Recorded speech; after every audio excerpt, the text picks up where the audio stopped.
문희정의 외신 브리핑. 네, 밤사이 들어온 국제뉴스 정리해드립니다. 문희정 국제정책평론가 전화 연결돼 있습니다. 평론가님 안녕하세요.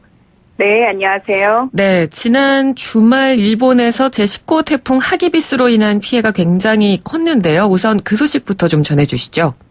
네, 1958년 1200명의 사망자와 실종자를 냈던 카노가와 태풍 이후 61년 만에 가장 강력한 태풍으로 기록된 하기비스가 지난 12일과 13일 이틀간 일본 열도를 휩쓸었는데요.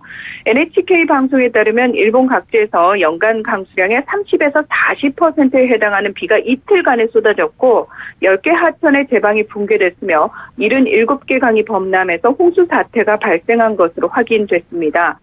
지금까지 사망 31명, 실종 15명, 부상 186명의 인명피해가 집계됐지만 이 숫자는 계속 늘어날 것으로 예상되고요. 네. 이 도쿄 등 수도권 지역은 신간센 차량 기지가 물에 잠기고 집이 떠내려가는 등 태풍 피해가 더 심각한 상태로 1,300여만 명에게 피난 지시나 권고가 내려지기도 했고 이 항공기와 철도 등 대부분의 교통은 이틀 동안 사실상 마비됐습니다. 네. 일본 방위성은 자위대원 약 2만 7천 명을 투입해서 구조 활동에 나섰다고 밝혔는데요.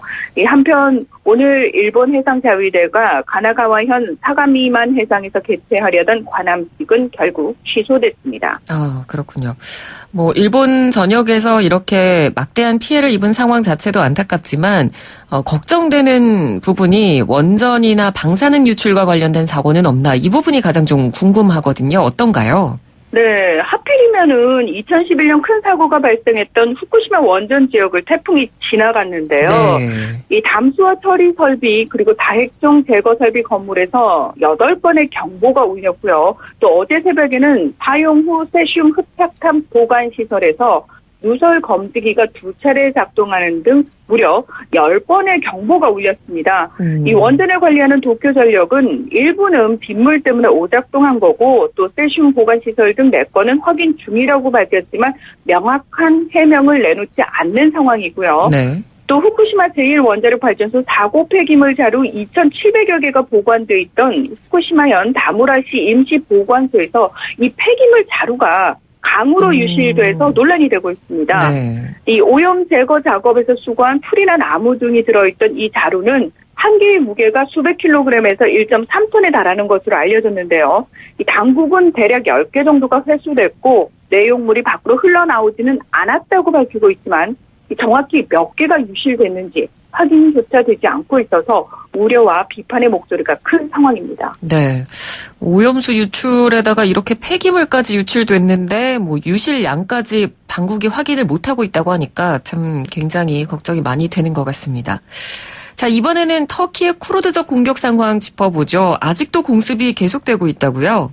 네, 그렇습니다. 지난 9일부터 시작된 터키군의 시리아 북부 쿠르드 자치지역에 대한 무차별적 공격이 국제사회의 강도 높은 비판에도 불구하고 계속 이어지고 있는데요.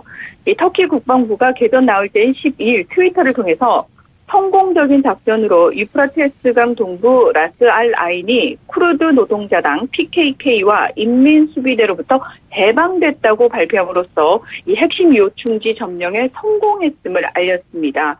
시리아 내정 감시단체 시리아 인권관측소는 쿠르드족 마을 27곳이 점령당했고 최소 38명의 민간인이 숨졌다고 밝혔고요. UN 인도주의 업무조정부 발표에 따르면 현재까지 13만 명이 대피했고 최대 40만 명이 피난길에 오를 것으로 전망됐습니다. 네. 네덜란드와 노르웨이, 프랑스, 독일은 군사 전용 가능성을 이유로 터키에 대한 무기 수출 금지 조치를 발표했고요. 아랍연맹 역시 외무장관 성명을 통해서 외교, 경제 등 분야에서 대응책을 검토하겠다고 보복을 시사했는데요.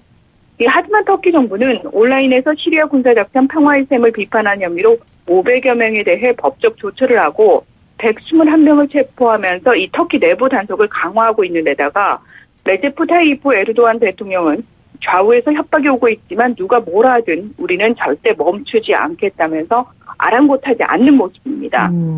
이 한편 그동안 터키군의 공격을 관망만 하던 시리아 정부는 이 시리아 민주군을 돕기로 쿠르드 측과 합의를 한 것으로 알려졌는데요. 이 시리아 관영 산하통신은 정부군 부대들이 이미 북부 지역으로 이동을 시작했다고 보도해서 일방적으로 열세에 놓였던 쿠르드군의 전력과 무기가 지원될 것으로 보입니다. 네. 쿠르드족에 대한 탄압도 굉장히 걱정이 되지만 이 부분에 대한 우려도 지금 점점 높아지고 있습니다. 이슬람 극단주의 무장 조직이죠. IS가 이런 혼란한 상황을 틈타서 혹시나 다시 세력을 확장시키는 건 아닐까. 이 부분에 대한 우려도 굉장히 크죠. 정확합니다. 이 쿠르드 인민수비대가 주축인 시리아 민주군은 2014년부터 시리아 북동부 지역에서 미군을 대신해서 IS 격퇴전을 성공적으로 수행을 했고 이때 잡은 포로와 가족들을 수용하는 캠프를 운영해 왔는데요. 네. 이 영국 BBC 방송에 따르면 현재 시리아 민주군이 운영하는 수용소 7곳에 갇힌 IS 조직원만 12,000여 명, 또 그 가족까지 합치면 10만 명을 크게 웃도는 수치입니다. 이 현재 본인들이 공격을 받는 절체절명의 상황에서 더 이상 이 수용소 관리는 1순위가 될 수 없는 게 너무 당연한데요. 아니나 다를까 쿠르드 관리들은 IS 부역자 700여 명이 억류 캠프를 탈출했다고 밝혔고 또 시리아 인권관측소는 IS와 연계된 여성과 어린이 등 100여 명이 쿠르드 보안군이 지키던 시리아 북부 아이니사 캠프를 탈출했다고 발표하기도 했습니다. 네. 이 시리아 철군 방침에 반발해서 물러난 제임스 매티스 전 미국 국방장관은 MBC 방송에서 군사작전 중단 압박을 계속하지 않으면 IS가 재기하고야 말 것이라고 경고를 하기도 했고요. 한편 지리적으로 좀 멀리 떨어진 말레이시아와 인도네시아에서도 자국 출신 IS 잔당이 시리아 수용소를 탈출해서 자국에서 세력을 키우고 테러를 시도할 가능성이 높은 것으로 보고 벌써부터 경계에 나선 상태이기도 합니다. 네. 참 이 쿠르드족들이 이 다른 나라의 정치적 이해관계에 의해서 희생되는 그 부분이 정말 걱정되는 부분인데 그런 희생만큼은 좀 없었으면 하는 바람을 가져보겠습니다. 다음 소식으로 넘어가 보죠. 미국과 중국이 미니딜에 합의했다. 이런 소식이 들어왔네요. 네, 그렇습니다. 류허 중국 부총리가 이끄는 중국 협상단이 지난 11일 미국 워싱턴을 방문해서 이틀간 실무 협상을 벌인 결과 미국이 중국에 대한 관세 부과를 잠시 멈추는 대신 중국이 미국산 농산물 500억 달러어치, 우리나라 돈으로 59조 3천억 원어치를 구매하는 것으로 협상을 일단락 지었는데요. 여기에는 통화와 일부 지식재산권 보호 문제, 또 중국이 금융서비스 회사의 시장을 개방하는 것 등도 포함된 것으로 알려졌지만 이 미국 측은 이번 합의는 1단계 미니딜에 불과하고 곧바로 2단계 협상에 돌입하겠다 이렇게 밝혔습니다. 네. 미국과 중국 주류 언론에서는 모두 중국이 승리했다라는 평가를 내놨는데요. 그동안 미국이 주장해온 강제 기술 이전이나 중국 정부의 보조금 정책 금지 등 이 중국 그 산업의 구조적 개혁은 추후 논의 사항으로 제쳐놓고 이 중국이 추가 관세 부과 유예를 얻었기 때문입니다. 이 도널드 트럼프 대통령은 앞으로 3단계에 걸쳐서 협상이 완성될 것이라면서 낙관적인 전망을 밝히고 있지만 중국 측에서는 처음부터 이 산업 통상 정책에 대해서는 전혀 협의를 할 생각이 없었기 때문에 여전히 난관이 남아있는 상태라고 할 수 있고요. 예. 또 홍콩 시위에 대한 지지를 표명했던 미국 프로농구 NBA를 중국이 보이콧한 일이라든지 또 인권 문제가 심각한 신장 위구르 이슈로 미국이 중국 기업과 기관 28곳을 블랙리스트에 올린 일, 또 화웨이 제재 등 당장 해결해야 할 민감한 현안들 역시 미중 무역 전쟁이 언제든 다시 발발할 수 있는 요인들이라고 할 수 있습니다. 네. 이번에는 중남미 IT로 가보겠습니다. 반정부 시위가 열리고 있는 상황인데 언론인이 살해당하는 사건까지 발생했다고요?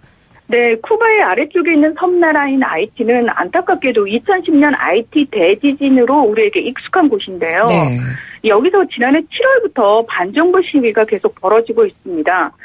지난해 2월 국제통화기금 IMF의 구제금융을 받는 조건으로 연료 보조금을 줄이고 사회 서비스와 인프라 시설에 대한 지출을 늘리고 세금 징수율을 높이기로 IMF와 합의를 했는데요. 이 1,100만 IT 국민의 약 60%가 하루에 2달러도 벌지 못하는 상황에서 휘발유는 리터당 5달러, 디젤유는 리터당 4달러로 오르자 시민들이 거세게 항의하면서 조베넬 모이즈 대통령의 퇴진까지도 요구를 했고 이에 정부가 강경 폭력 진압으로 대응하면서 사망자와 부상자가 속출했습니다. 여기에다가 지난 2월 미셸 마르텔리 2011년부터 2016년까지 집권한 대통령입니다. 이 정부 시절에 IT의 전현직 관료가 베네수엘라가 지원한 석유 지원 자금 수조 원을 유용했다는 의혹이 불거졌는데요. 네. 이 전직 정부 관리 최소 14명과 이 과거 모이즈 대통령이 소유하고 있던 회사가 이 부패 스캔들에 연루됐다는 의혹이 있지만 모이즈 대통령은 부패 혐의를 전면 부인하고 있습니다. 그런데 현지 시각으로 지난 10일 이 반정부 시위를 취재하면서 IT 정부로부터 위협을 받아오던 라디오 방송 기자 네미 조세프가 총상을 입은 채 차 안에서 죽은 채로 발견되는 일이 발생했는데요. 이 분노한 수만 명의 반정부 시위대가 거리로 쏟아져 나와 부패 혐의와 식량 문제, 연료 부족과 인플레이션 악화의 책임을 물어서 모이즈 대통령의 사임을 촉구하고 있는 겁니다. 네. 하루빨리 좀 상황이 안정이 돼야 될 텐데요. 자, 이번에는 미국 이야기입니다. 또다시 총격 사건이 발생했다는 소식이 있네요. 네, 현지 시각으로 12일 미국 뉴욕 브루클린에 있는 불법 도박장에서 총격 사건이 발생해서 4명이 숨지고 3명이 다쳤는데요. 이 현장에서 카드와 주사위 등 불법 도박 증거를 확보한 경찰은 총격이 일어난 동기는 아직 알지 못한다면서 현장에서 총이 2자루 발견됐고 약 15발이 발사된 것으로 보인다면서 정확한 사건 경위를 수사하고 있다고 밝혔습니다. 네. 이 한편 지난달 뉴욕 경찰이 발표한 2019년 8월 범죄율 현황에 따르면 지난해 같은 기간에 비해 전체 범죄율은 줄었지만 이 총기 사건은 증가한 것으로 나타났는데요. 지난 8월 한 달간 91건이 발생해서 지난해 같은 기간 76건에 비해서 19.7%나 증가했습니다. 참고로 뉴욕 경찰은 구체적인 위협은 없지만 자세히 감시할 것이라면서 영화 조커를 상영하는 극장에 안전을 우려해서 경찰 인력을 배치하겠다고 발표했는데요. 이 앞서 2012년 조커가 등장하는 영화 다크나이트 라이즈가 상영되던 이 미국 플로리다주 오로라 극장에서 벌어진 총기 난사 사건으로 12명이 사망하고 70여 명이 다친 사례도 있기 때문입니다. 네, 그렇군요. 알겠습니다. 오늘 소식 여기까지 듣겠습니다. 고맙습니다. 네, 고맙습니다. 네, 지금까지 문희정 국제정치평론가였습니다.